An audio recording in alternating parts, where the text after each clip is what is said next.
in this video, we're going to continue working about solving linear equations, but now we're going to throw in a little something about solving special systems of linear equations. So here's the thing.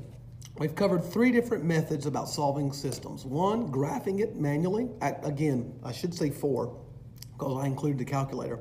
Graphing it manually, graphing it on a calculator, using the process of what we call substitution, and using the process of what we call elimination. Now, so if I were to give you a system, there are one of three possible outcomes that you could have. One, you could have one solution, and that's what we have been doing in all since the very beginning of this chapter. We have been finding the system of equations that have exactly one solution. That's all we've been doing. So the two that I'm adding to you now is what we call no solutions and infinite solutions. So let's just kind of walk back and do a little bit of review here. So in the previous videos, I gave you a system of linear equations and I tell you to graph it, solve it, or however. And when you graphed it, you would get something like this. You would have your coordinate plane and you would graph your two lines, and your lines would literally meet at a intersection, and we would find that ordered pair to be, say, 2, 3, or whatever number it might be. This is one solution. This is what it looks like on graphing. Algebraically is what we've been doing through the substitution and elimination. All that work that we do through both of these types of processes leads to the simple fact that the line algebraically will cross at 2 and 3. All right, this is what we have been doing in the past since section 4.1. So that's nothing new to you. This is where it's a little bit new. If I have a system of equations and I graph it and it looks like this, where I have two parallel lines, it means that I have no solution. These two lines will never cross because they are parallel. Therefore, it is no solution. However, we can also prove this algebraically. First off, look at the equations. You remember y equals mx plus b? Hopefully you do. If you look at that equation and you notice that the slopes are equal for both of those two equations, you don't even have to do any more work. You can say, hey, there's no solution because the slopes are equal. Well, what if you didn't notice that and you started doing things through substitution and elimination? You're going to come up with an equation. You know how you would get normally when you did something, you might get something like x is equal to 1, or you might find out that y is equal to 2 or something like that. Well, if you have no solution, you're not going to get that. You're going to get something weird looking. You're going to get a number that's not equal to a number. You might do all the work and all of a sudden you might end up getting 2 is equal to 5. That doesn't make any sense. This is a lie. A cannot equal B. Therefore, if you ever do your math algebraic way of doing things and you come out with that these two numbers don't match, then you have a no solution. All right? Now, infinite solution. When you go to graph the two equations, you're going to find out one simple thing. They're the same line. Both equations are right here. They're literally the same thing, which goes back to the algebraic part of things. If you notice right off the bat that the equations are exactly the same, then your answer is infinite solutions.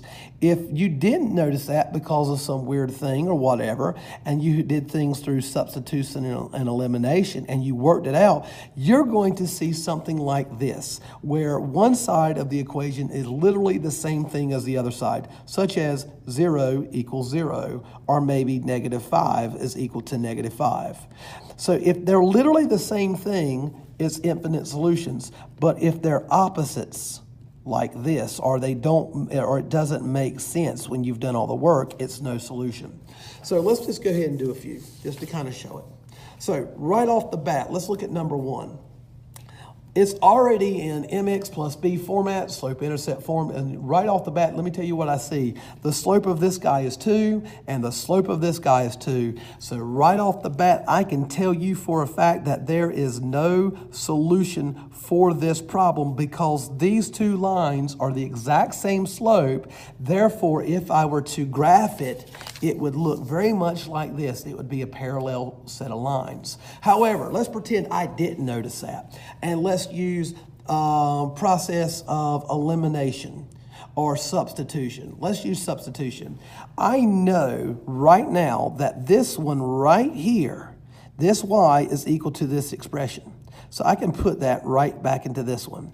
So I can say 2x plus 5 is equal to 2x plus 7.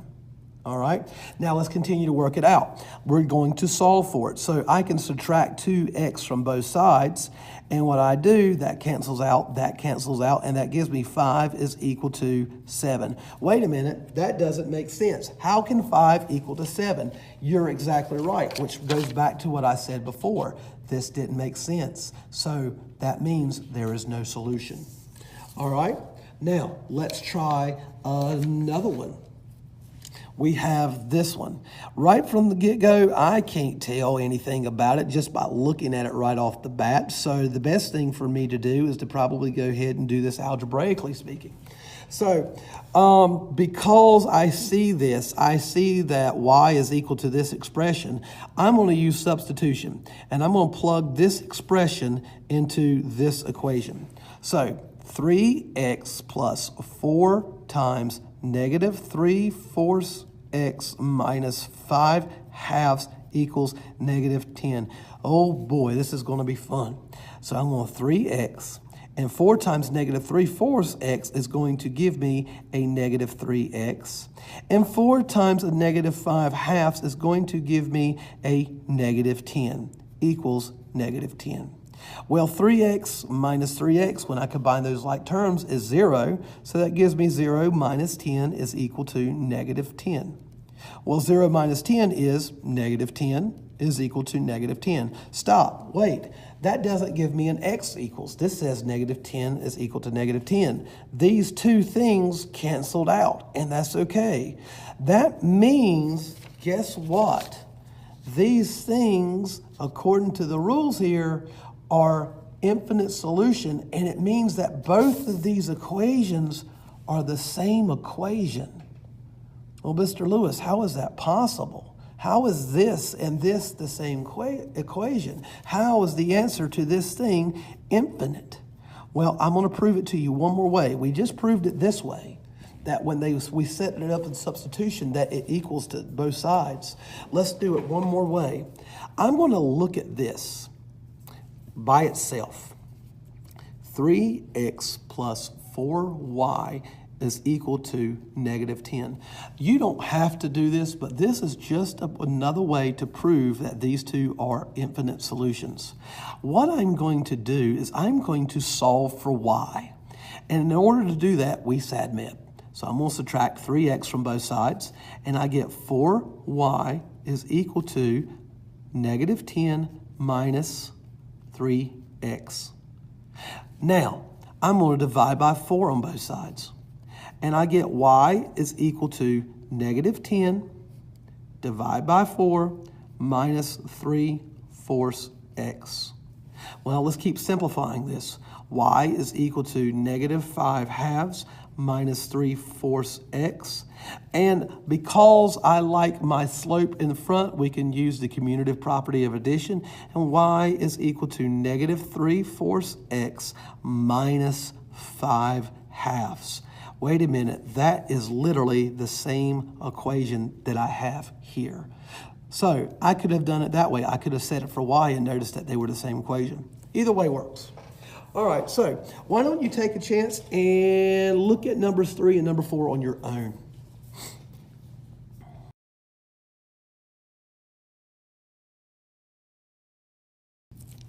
So for number 3, if you work this out, you should notice that this is an infinite solution.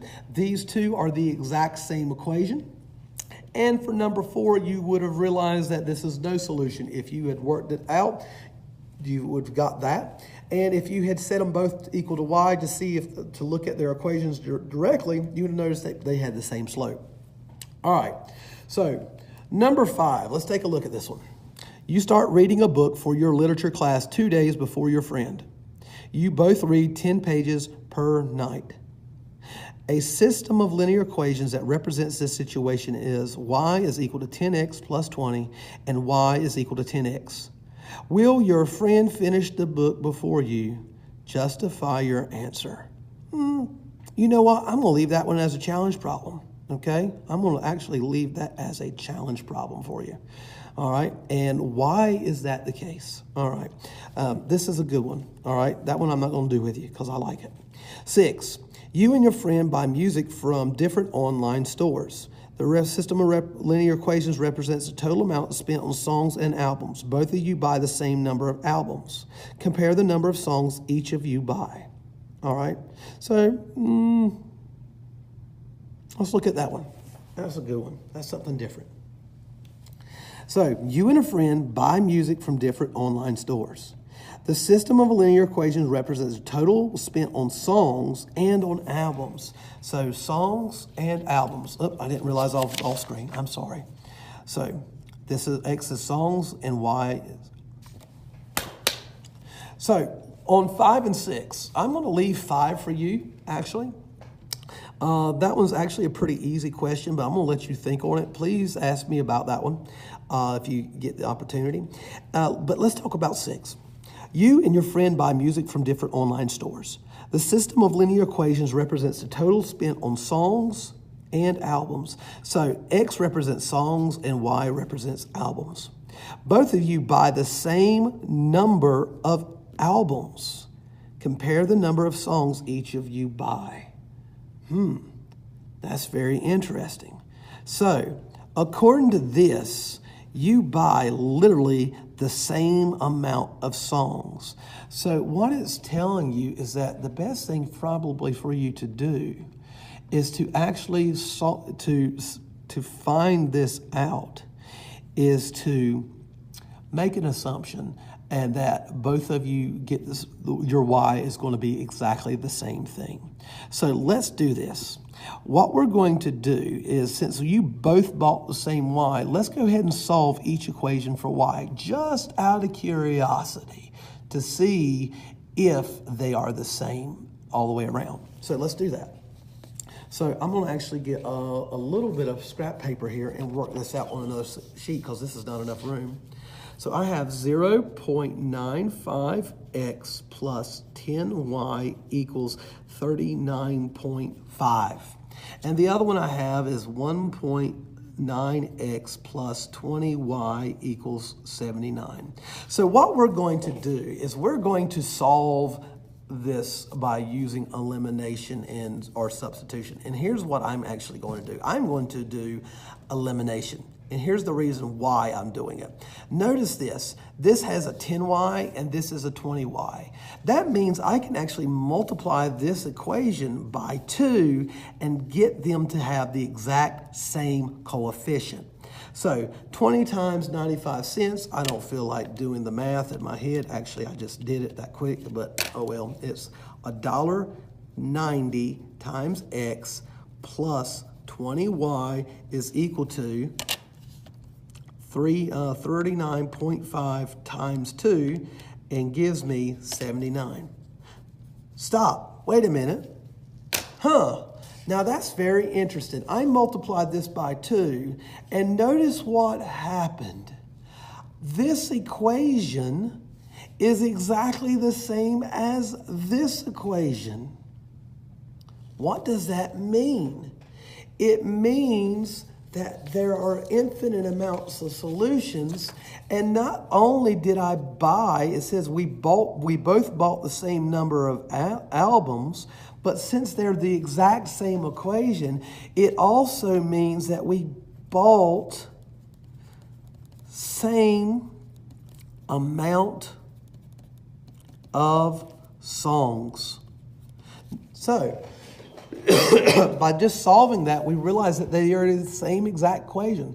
So you and your friend bought the exact same thing. Nothing's changed. All right, that's the end for this video. As you can tell, my voice is getting weaker and weaker as the day goes by. And I will see you in the next video. Bye-bye.